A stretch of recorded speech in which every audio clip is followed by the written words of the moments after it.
नमस्कार मित्रांनो, स्वागत आहे तुमचं या व्हिडिओमध्ये. या व्हिडिओमध्ये आपण एक इंग्रजी शॉर्ट स्टोरी पाहणार आहोत. त्या स्टोरीचं नाव आहे the boy who cried wolf, म्हणजे मुलगा जो लांडगा असा ओरडला, लांडगा असा ओरडला. आता या स्टोरीचं जे नाव आहे ते कसे आपण पाहूया. या ठिकाणी द बॉय, मुलगा जो लांडगा ओरडला, म्हणजे या बॉय नावांबद्दल आपल्याला या ठिकाणी माहिती दिलेली आहे. तर हे हू क्राईड वुल्फ ह्या वाक्याने आपल्याला बॉयबद्दल अधिक माहिती सांगितलेली आहे, म्हणून हा ॲडजेक्टिव्ह क्लॉज आहे. चला तर मग पाहूया कथेमध्ये काय दिलं ते आपण पाहायचं आहे. There once was a boy, म्हणजे एक मुलगा होता, एकदा एक मुलगा होता, किंवा once there was a boy असं म्हटलं तरी चालेल. Who grew bored while watching over the village sheep, आणि हा जो मुलगा होता तो बोर्ड झालेला होता, कंटाळलेला होता.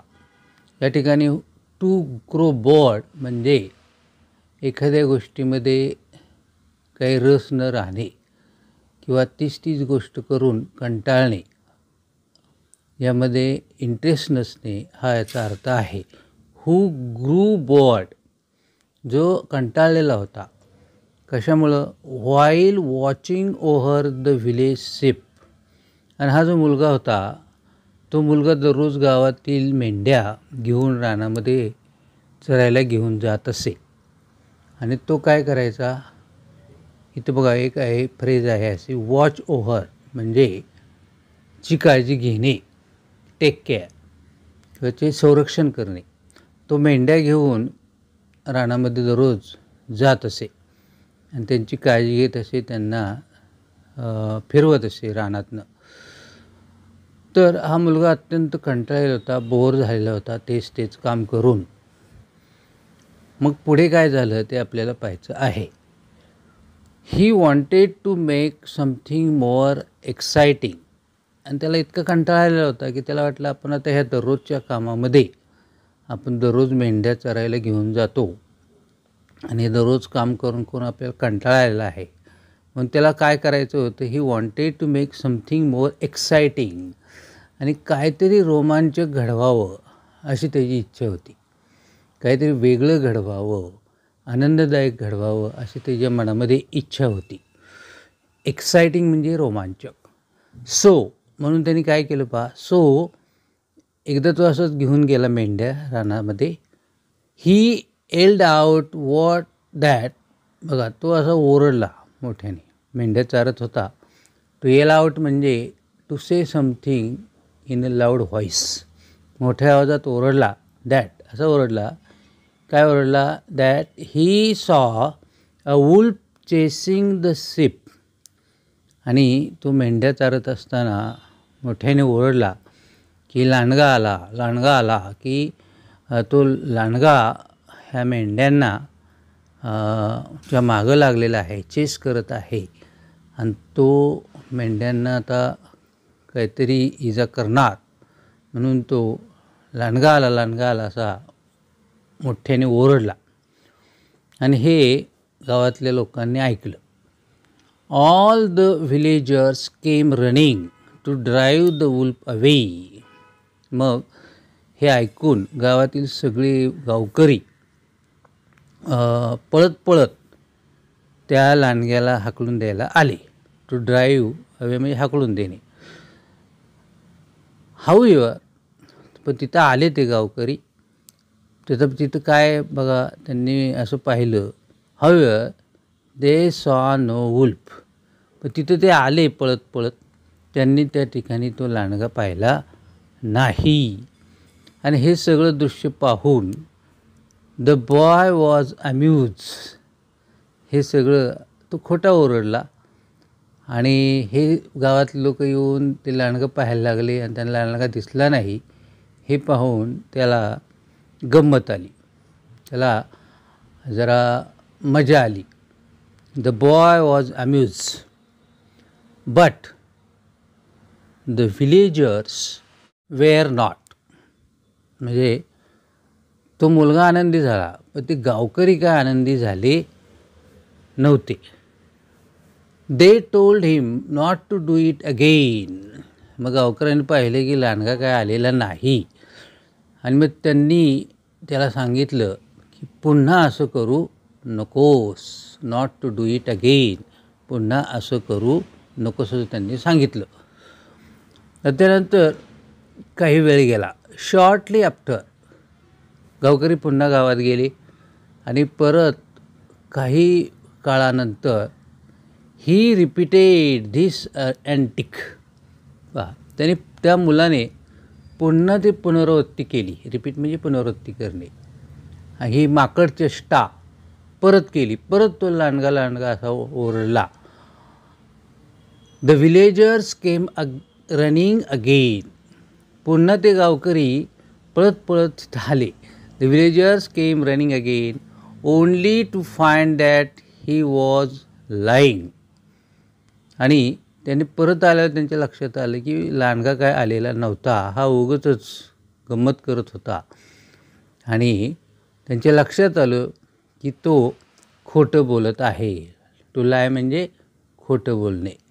त्यांच्या लक्षात आलं की हा खोटं बोलत आहे, लांडगा वगैरे काही नाही.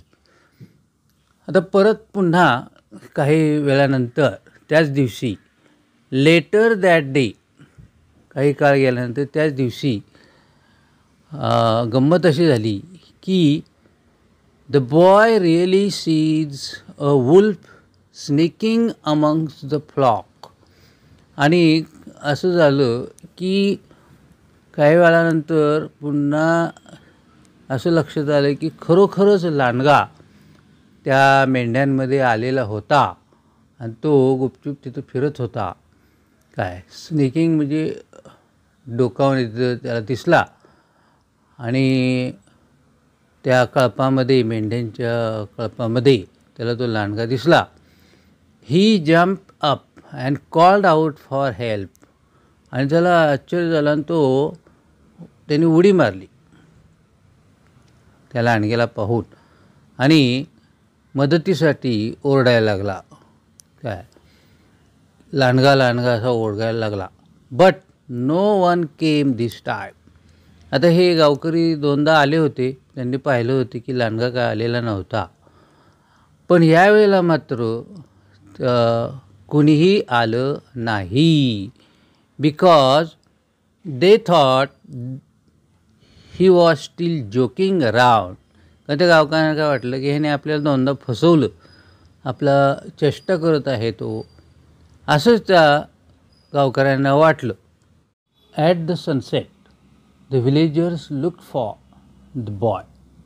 आता हे सगळं घडल्यानंतर सूर्यास्ताच्या वेळेस गावातली लोकं जी होती त्यांच्या लक्षात आलं की हा मुलगा आणि मेंढ्या काय परत आलेले नाहीत गावात. तर त्यांनी काय केलं, त्याचा शोध घेतला. लुक फॉर म्हणजे चा शोध घेणे. He had not return with their ship. गावकऱ्यांच्या लक्षात आलं की हा जो मुलगा आहे, जो मेंढ्या चरायला रानात घेऊन गेलेला आहे, तो काय परत आलेला नाही, शेळ्यांना घेऊन आलेला नाही.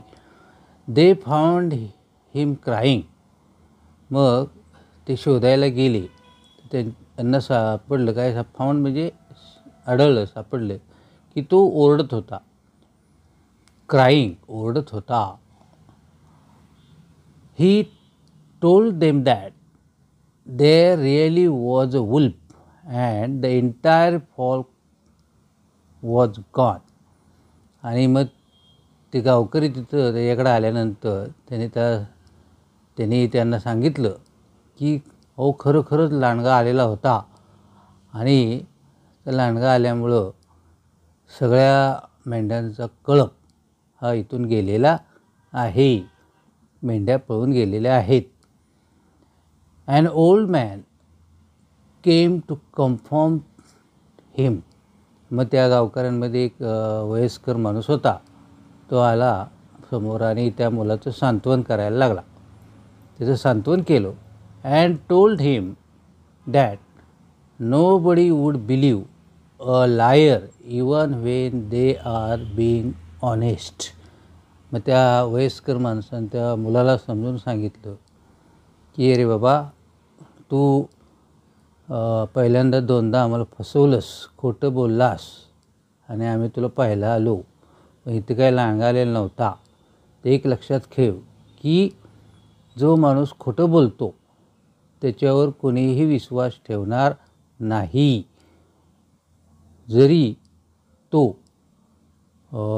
ही बाकीची लोक प्रामाणिक असली, ते तुझं ओरडणं ऐकल्यानंतर दोनदा आली, इथं पाहिलं तर लांडगा नाही, ते प्रामाणिकपणे तुला मदत करायला आली होते, तू त्यांना फसवलंस आणि तिसऱ्यांदा तू ज्यावेळेस ओरडलात खरोखरच लांडगा आलेला होता.